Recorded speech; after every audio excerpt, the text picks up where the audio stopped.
हे व्हिडिओ पोलिसांकडे यायच्या आधीच संपूर्ण या सोशल मीडियावर म्हणा किंवा अनेक लोकांकडे आहेत।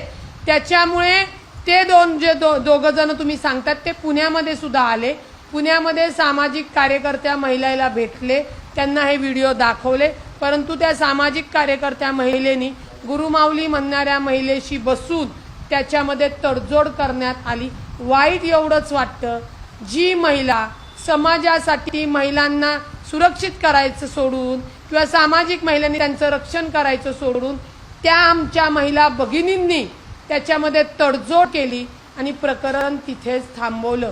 त्याचाही तपास SITनी केलेला आहे। आता ती महिला कोण आहे तुमचा पुढे प्रश्न, तर येणाऱ्या 2-3 दिवसामध्ये तुमच्या समोर नावील। आणि मला माहिती आहे संपूर्ण पत्रकारांना ही गोष्ट माहिती आहे, तुम्हाला मर्यादा आहेत म्हणून तुम्ही बोलू शकत नसाल, परंतु मी एक वकील म्हणून मला ज्या मर्यादा आहेत त्या माहिती आहेत।